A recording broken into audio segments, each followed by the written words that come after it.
Еліміздің ең қастерлі символдары саналатын егемен ел екенімізді айқындайтын мемлекеттік рәміздерге құрмет жоғары болуы тиіс. Бұл еліміздің әрбір азаматына перзенттік парыз. Алайда бұған басқа мемлекеттік қызметшінің өзі лайықты құрмет көрсетпей отыр. Себебі мемлекеттік мекемеде маңдай төбедегі көк туымыз бен елтаңба ескіріп, аянышты халге жеткен. Мемлекеттік рәміздерге бейжай қарап құрметсіздік танытқан қай басшы? Сюжеттен көріңіз.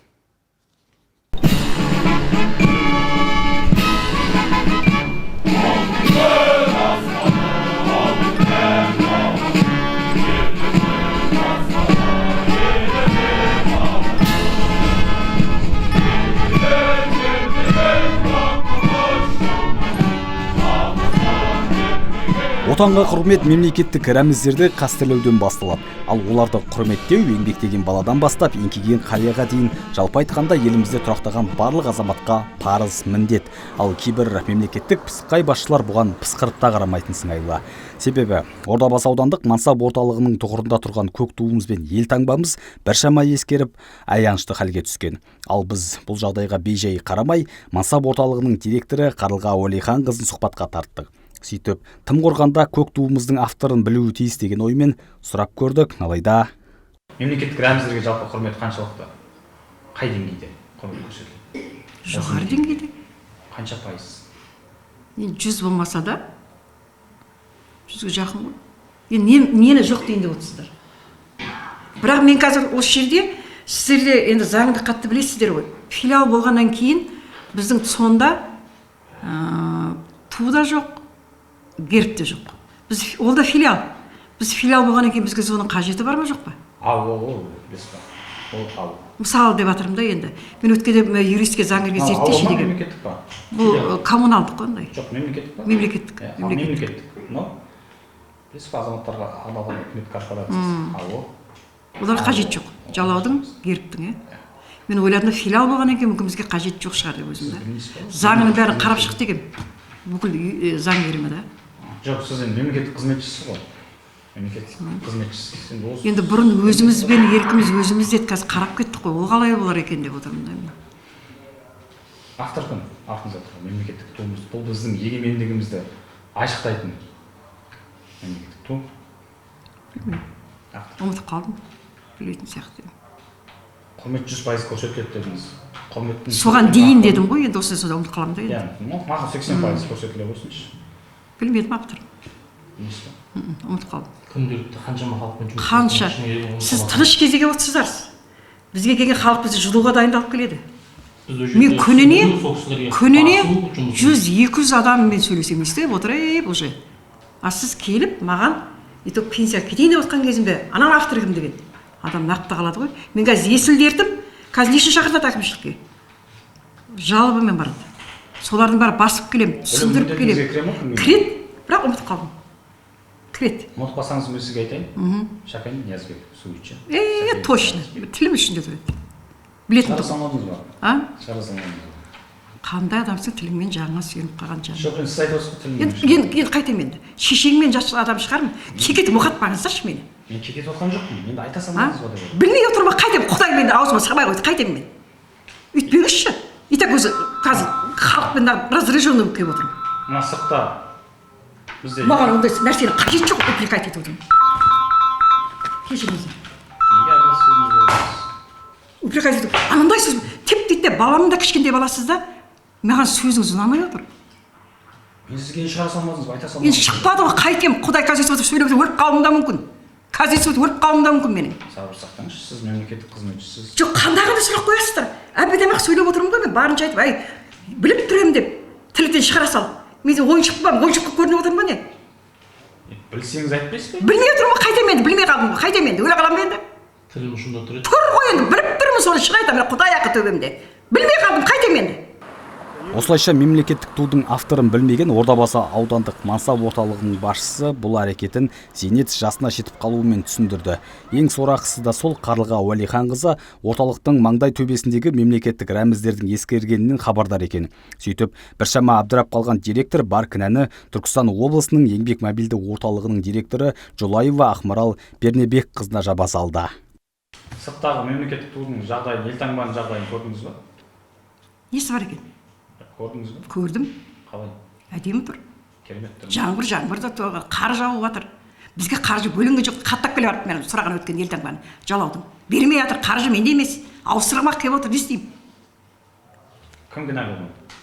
Орталық кінәлі, қаржы бөлмей жатыр. Басқарма ма? Конечно. Ақша бөлмей ма? Бөлмей жатыр, бөлмесе қаяқтан аламын мен? Бір соқтан берді. Бір гербтің өзі 55-60 мың тұрады. Қаяқтан аламын мен? Гербіңіз ағарып кеткен ғой, байқадыңыз ба? Ту мен герб. Ағарып кеткен. Хаттап келші. Мен отпуске шығатын қалда хат жазып кеткем. Сұратқызып тұрып. Алып келші хатты. Сізден басшы ретінде неге осыған жұмыс Жоқ. жасап жүрміз? Енді сұрап жатырмын ғой, неғылам мен? Хатпен сұрадым, бермей жатса не Қашан істеймін? сұрадыңыз? Отпускім алдында сұрағам. Бұл біздің мемлекетімізді айқындайтын, біздің егемен ел екенімізді көрсететін белгі ғой. Білем, Білесіз сұрағам. оған, Кеше де бермеді. барып келдім, бермеді. Не істеймін? Кім бермеді? Бардым орталыққа, өзіміздің мобильді орталық Жулаевға барып келдім. Басқарма кінәлі ме оған? Басқарма емес, орталықтың өзі. Кім? Ақмарал ма? Иә. Мен сұрадым хатпен, бермеді, не істеймін? Бермеймін деді ма? Қаржы қарастырамыз дейді. Ұтып алады оны. Қазір госзакупка, мемлекеттік сатып алу. Не істеймін? Төбелесем барып? Мемлекет мен сізге төбелес деп жатқан жоқпын. Неге төбелес болып жатыр? Әдемі болып кебем. Отпускен түскенім енді де әдемі сөйлесіп тарқайықшы, мақұл ма? Қайдағы сұрақты қойып, нормальный сұрақ қояйықшы. Мемлекеттің авторын сұраған нормальный емес па сізге? Енді тілің ішінде шығарма. Сұрағаныңа рахмет. Тілің ішінде шықпай, нағып шықпай тұр. Мен кішкентай бала емеспін, қыз емеспін. Шашым желбіреп жүрген. Қалай болсын солай сөйлейтін. Тілің ұшында тұр дедіңіз, енді шығармадыңыз ба? Шықпады. Шықпайды да. Агрессивный болмасаңыз, сабыр сақтасаңызшы. Айналайын, мен кеше ғана пенсияма барып қол қойдып сөйлесіп келем. Нервімді қоздырмаңыздаршы. Абыроймен кетейінші мен. Тыныш қана. Шаршадыңыз ба? Шаршағанда халықтың келген кезде жұлып кетеді мені кеп. Жұлып кеткен халықтар мені. Теуіп. Сіз жұлып атқан жоқсыз. Тілімен ақ өлтіресің. Ең қайта ұрғаның жақсы еді мені қайтаға бүйткенше. Ұрғаның жақсы еді. Үйтіп сөйлегенше мен ұрып кет қайтаға мені. Қандай маған ауыр сөз болып жатыр. Мен түсініңіздерші. Өйстіп сөйлеуге бола ма екен? Журналист сөйтіп сөйлемейді. Үйтіп әдемі сөйлейді. Телевизорда көріп, басқа жақтан көріп жатырмыз. Кекеті мұқатып. Баламнан да кішкентайсың. Баламнан да. Қызмет жас үлкен кәріге қарамайды. Мен сізді ар намысыңызға тидім ба? Тидім. Тіліңнен шықпай тұрма, бүйтіп тұрма. Ар намысыме не ол? Дәп-дәу адамға, әйел адамға притом. Еркек емеспін мен. Жаңа отырғызып қоймыр елесті бәрін жазғызу керек еді. Мен тілімнен соғанын көретін. Шағымыз болса, айтыңыз. Шағымым сол, мен тілімде не жұмысыңыз бар? Менің шағымым сол. Сәлемнің ұшында тұр дедіңіз. Енді шықпай қалды, қайтайын мен қазақша сөз біліп тұрем дедім, шынымен біліп тұрем. Біздің сауалдарымыз мансап орталығының директорына ұнамай қалған болса керек, басшы сасқан үйрек артымен сүңгидің кейпін киіп, ақыры аяғы өзімізге жала жауып, айқайға басты. Маған тиісе алмай келіп отырсыздар ма? Не керек? Не керек жандарыңызға? Не керек? Не керек жандарыңызға? Сізден ондай... Не керек? Менен не керек? Дәл менен не керек? Көзіме қарап айт. Не керек? Не керек деймін? Сіз неге маған дауыс көтердіңіз? Бастады, міне, свидетельдер, міне. Міне свидетельдер. Керек емес маған ондайсы. Не керек жандарыңа? Не керек? Даже кіргізбеуім керек еді. Мен адам сияқты интервью берейінші деп ем. Енді алып отырып қойсыз интервью. Сіз интервьюңыз қалай, өзіңіз қалайсыз не қыласыз? Үлкен адаммын ғой мен, әйелімін ғой мен. Сіз түсінбедім, қалай дейсіз? Шағып сөйлеп отырса тіліңізден Шақ! Маған шақпа! Не керек жандарыңа? Не керек жандарыңа? Не? Айтшы, не керек жаныңа? Не керек жаныңа? Қаш шақыра мені жүзекіне шақырмаған ненің бәрін. Жағдай, мынандай болып тұр ғой енді. Жоқ, сіздер енді Е, айналайын, берейін дедім. Көңіл ойнап сөйлесіп отырмыз. Тіліңнен шықпаған. Шығара салмайсың ба? Маған ондай сөздің қажеті жоқ. Сенен бетерлерді көргенмен. Не істейсің маған? Шақыр жүзекіне. Раз міне осы свидетельканы маған қалай сұрақ қойған. Шақыр жүзекіне, шақыр юристі маған. Шақыр. Шақыр мені. Шақырыңыз. Айналайын, ойнап күліп отырмын, жағдайымды айтып жатырмын. Мен абыроймен барайық деп жатырмын. Тіліңнен шығара салмадың, бүйте салмадың ба? Сізге абыройсыз кетсін деп жатқан жоқ. Абыроймен. Жоқ, неге тілімде менің не жұмысың бар, менің тілімде не жұмысың бар? Енді шығармадыңыз ба деп тұр. Шықпады! Қазір өліп қаласың, сен де өліп қалуың мүмкін. Балам, басылайыншы. Бұндай болмайды. Мен дәп-дәу адамын, айтып отырмын, ойнап, күліп, қуанышымда шек жоқ. Айналайындар, мен кетіп баратырмын, 5-5 минутты ойнап, күліп отырмын. Менің тілімде не жұмысың бар? Сенің шешеңе біреу тіліңді сөйтсе жақсы ма? Жақсы ма сол? Жаным, тіліңді шықпады! Шықпайды да! Ақылын ашуға жеңдірген басшы өз-өзін ұстай алмай, эмоцияға ерік беріп, құзырлы органдарға шағымданатын айқаймен жеткізді бізге. Сөйтіп телеарнамыздың түсірілім тобына қоқан-лоққы көрсетіп, тіпті сыбайлас жемқорлыққа қарсы іс-қимыл агенттігі мен прокуратураны да ысырып қойып, бізге сес көрсетіп, абақтыға тоғытатын қадап айтты. Менің тілімде не жұмысың бар? Менің тілімде. Какой имеешь право? Как мен сотқа берем, орынға берем, менің тіліме тиіскенше дәп-дәу қатынды келіп. Шақырдыңыз ба енді? Кете бер, атыңнан шақырып алам, тауып алам.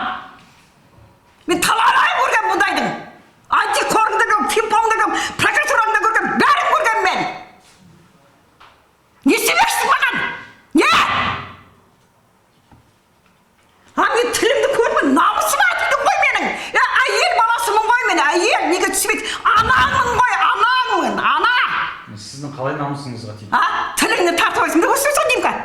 Мынаның жаны шығып кетті ғой, маманың жаны шығып кетті ғой. Сізге не айттың?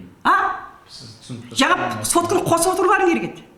Қосып отыру керек еді сотканы. Өздері камера түсіріп отыр. Бізде түсіріліп тұр бәрі. Жаным, ойнап күліп беріп жатырмын. Именно менің тілімде не жұмысың бар? Айтшы, соны түсіндірші маған. Тілімде не жұмысың бар?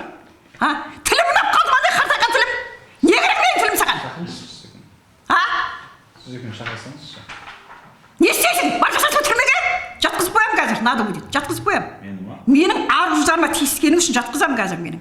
Қазір моральный ущерб берем. Моральный ущерб берем мен қазір. Мен сізге не айттым? Тілімде не жұмысың бар? Тілімде не жұмысың бар? Шығармадыңыз ба тіліңізді? Шығарғым келмеді. Шықпады. Құдай шығартпады. Құдай қазір мұқа оқып қояды, надо будет. Қазір тұрамай қаласың. Надо будет. Түсінікті ма? Тып-тыныш отырем. Не болды мынау? Отызға шыққаным, енді мынау, жоқ, тілімде не жұмысың бар? Тілімде не жұмысың бар менің? Сіз тілімнің ұшында... Тілімде не жұмысың бар, тағы қайталайым. Не жұмысың бар менің тілімде? Суадыр ма бәрі? Не жұмысың бар менің тілімде? Рахмет, жақсы. Не керек жаныңа? Жақсы, сау болыңыздар. Сау болмасын! Кеттік. Ашуға беріліп сабырсыздық танытқан Ордабасы аудандық мансап орталығының директоры Қарлыға Абитаева егемендігіміз бен елдігімізді айшықтайтын мемлекеттік рәміздерге лайықты құрмет көрсетпегені былай тұрсын, мемлекеттік қызметшілердің этикасы мен тәртібін өрескел бұзып отыр.